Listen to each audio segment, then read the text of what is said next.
Wonderful SR ક્રિએશનમાં આપ સર્વેનું સ્વાગત છે.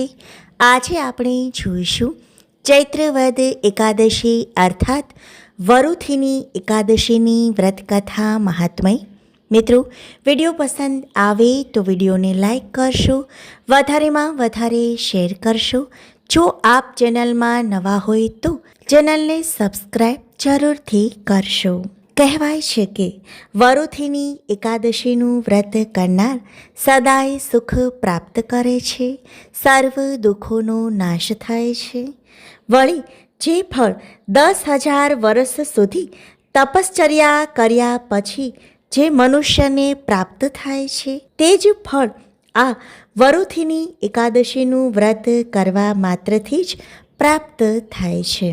વળી સુવર્ણદાન એ મહાન દાન છે. સુવર્ણદાન કર્યા બરાબર જ પુણ્ય પ્રાપ્ત થાય છે, સર્વે પિતરો તૃપ્ત થાય છે તેવું શ્રી નારાયણનું વચન છે. મનુષ્ય વરુથીની એકાદશીનું વ્રત કરવા માત્રથી વિદ્યાદાનનું પણ ફળ પ્રાપ્ત કરે છે. આમ એકાદશીનું વ્રત ભગવાન નારાયણને સમર્પિત છે. વરુથીની એકાદશીનું વ્રત કરવાથી ભગવાન નારાયણની કૃપા દૃષ્ટિ પ્રાપ્ત થાય છે. જીવનમાં આવતા અવરોધો દૂર થાય છે, સુખમય જીવન બને છે. હવે આપણે જોઈએ વ્રત કથા. પ્રાચીન સમયમાં નર્મદા નદીના કિનારે માંધાતા નામનો રાજા રાજ્ય કરતો હતો. રાજા ખૂબ જ ઉદાર સ્વભાવનો તેમજ ધાર્મિક હતો. એકવાર જ્યારે રાજા જંગલમાં તપસ્યા કરી રહ્યા હતા ત્યારે એક જંગલી રીંછ ત્યાં આવી ચડે છે અને રાજાના પગ ચાવવા માંડે છે. રાજા ગભરાતા નથી અને પોતાની તપસ્યામાં લીન રહે છે. થોડીવાર થયા પછી પગ ચાવતા ચાવતા રીંછ રાજાને ખેંચીને એક જંગલમાં લઈ જાય છે.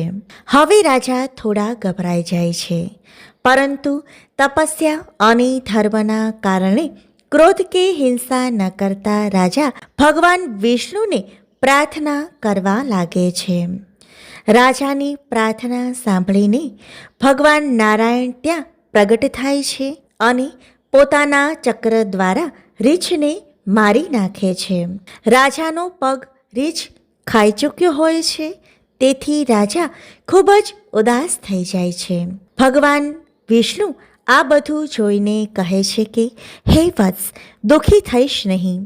તું મથુરા જા અને ત્યાં વરુથીની એકાદશીનું વ્રત કર. મારા વરાહ અવતાર મૂર્તિની પૂજા કર. તેના પ્રભાવ માત્રથી તું ફરીથી સુદૃઢ અંગવાળો બની જઈશ. આ રીંછે તારો પગ ખાધો છે એ તારા પૂર્વજન્મનો અપરાધ હતો. ભગવાનની આજ્ઞા માનીને રાજાએ મથુરા જઈને શ્રદ્ધાપૂર્વક વ્રત કર્યું.